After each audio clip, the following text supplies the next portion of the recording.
It's crappy out today.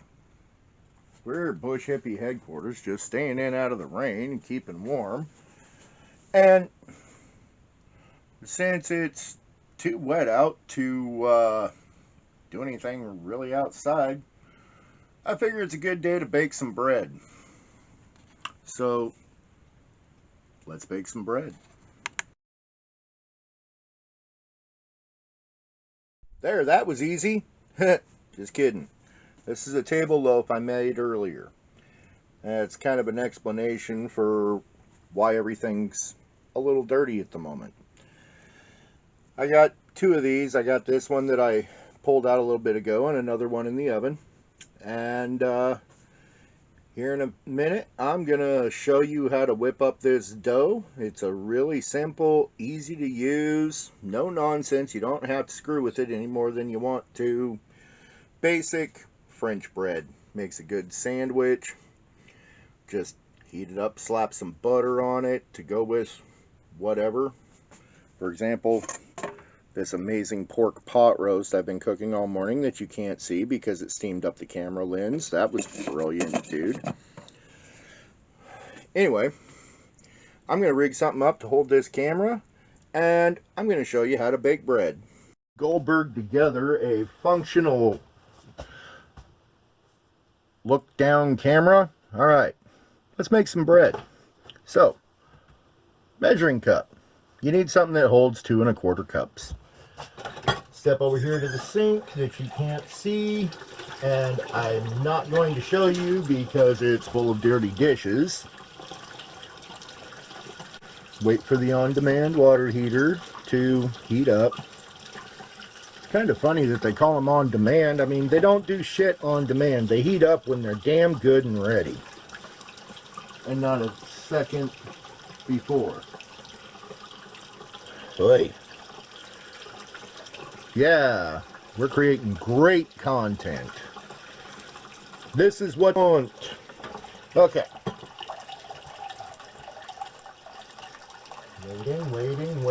Waiting. Bam! Okay, 2 1/4 cups of warm water.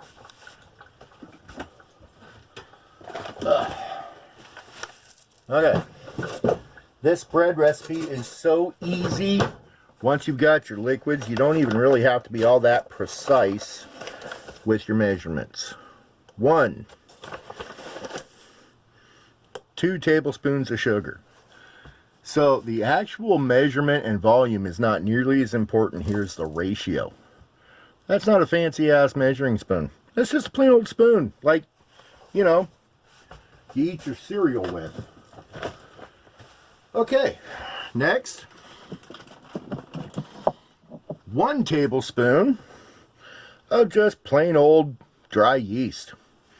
Nothing fancy. I don't like doing things fancy. I like keeping shit simple.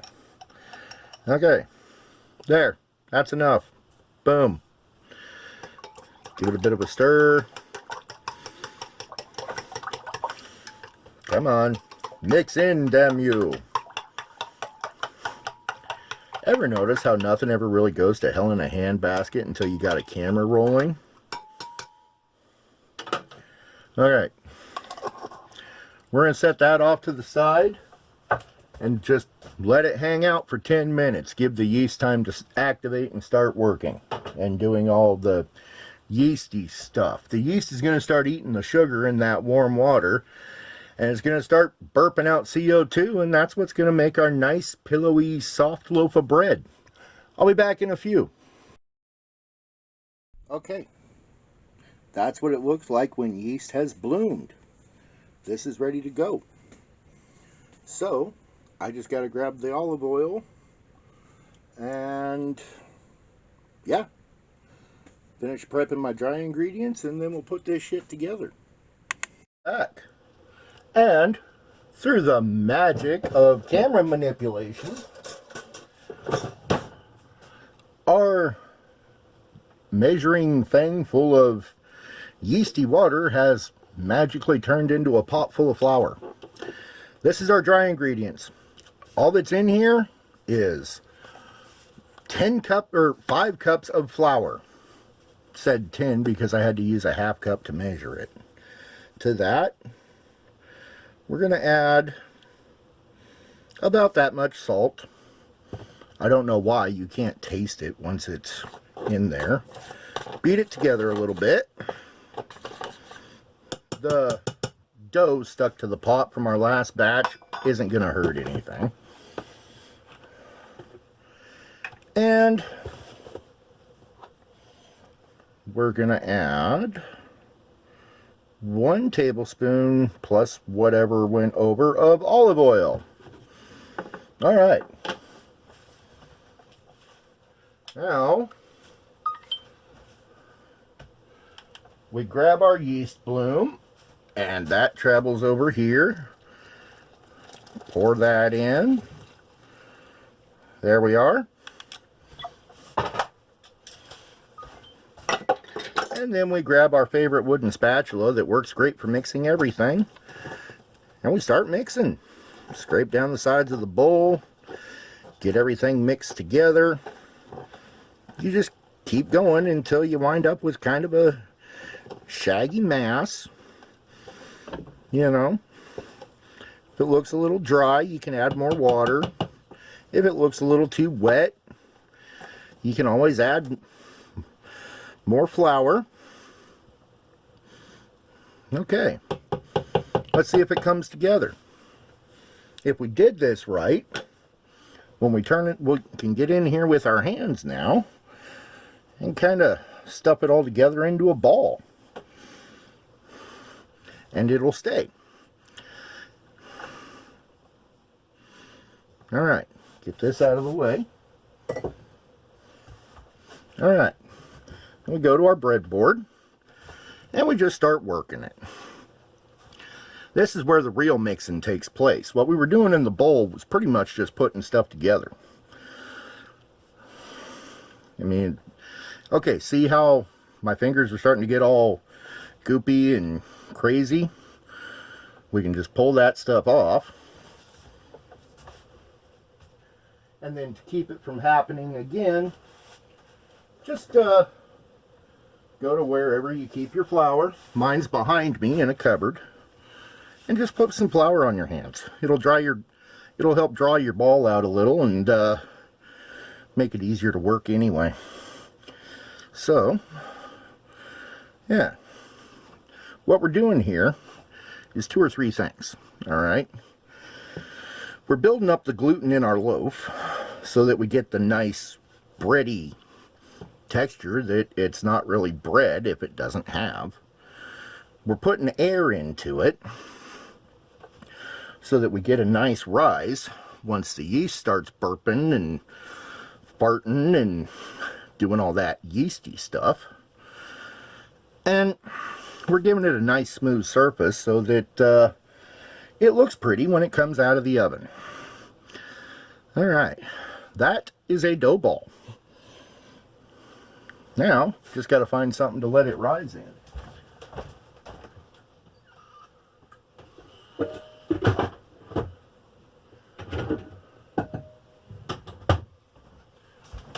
This'll work. Okay. Don't got to do anything fancy here. Little cooking spray. Literally just keep shit from sticking. Healthy squirt. Okay.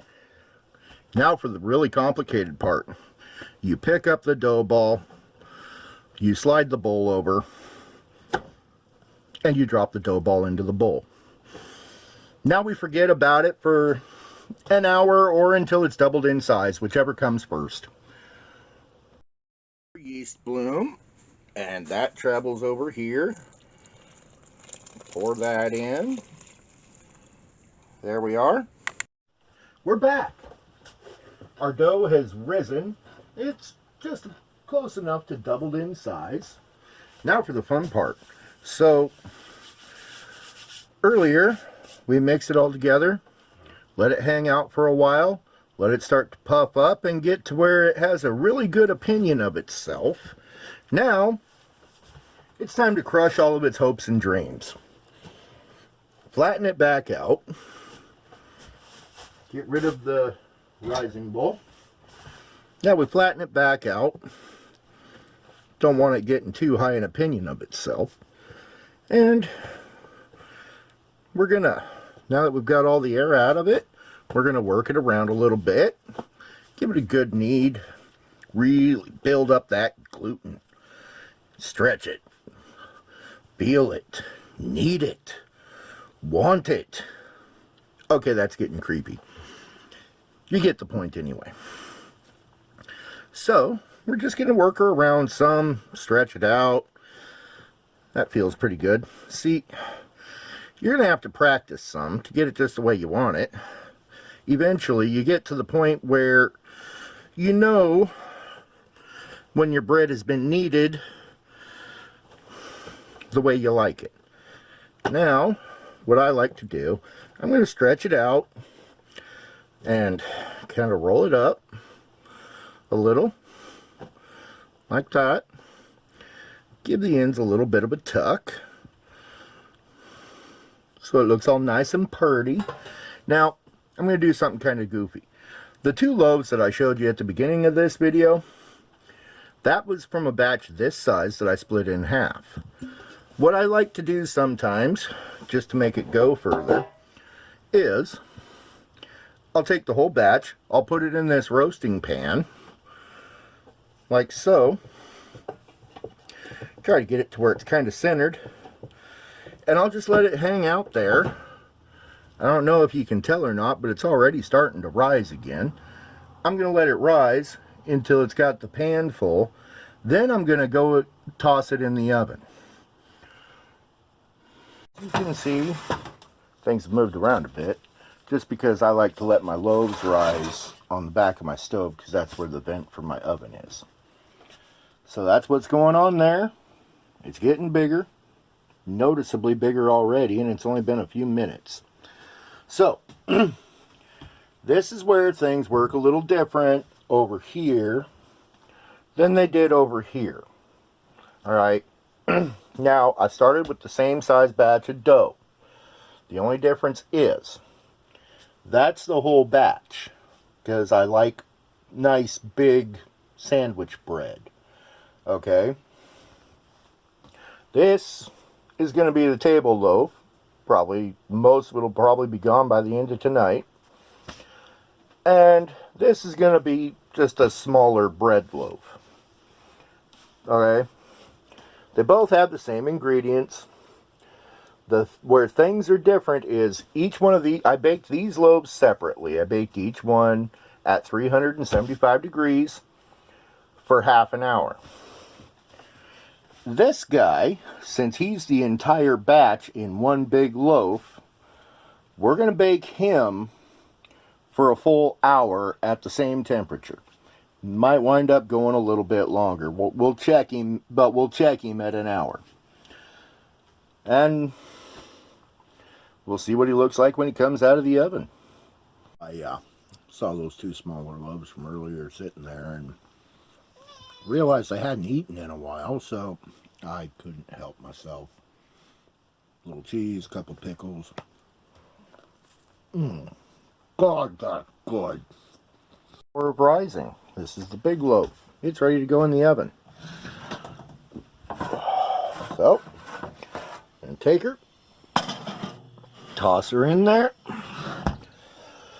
and because I'm too cheap to buy an oven timer, 6000, start. Alright, that's all there is to it. In an hour, I'll have a loaf of bread that will do my sandwiches for the rest of the week. So there you are. I mean, it really is that easy. And while I was waiting for all that stuff to rise and bake and everything else, did a whole bunch of other stuff. Hell, I edited this video together. It's something that, yeah, you get a little goo on your hands, but you can wash. And Those 3 loaves of bread are way higher quality than and way fresher than anything you're going to get at the store. And altogether, all 3 of them probably cost me maybe $1 to make, but I doubt it. You can do it. Anybody can. You just have to be able to watch what you're doing and set an oven. And I did this in a tiny house built out of a fifth wheel trailer. If you've got an actual kitchen, it'll go even easier for you. So get out there, give it a try. Let me try the recipe that I just showed you. Let me know how it works out. Comment and subscribe if you want. Head on over to Patreon and check me out. Have a good day.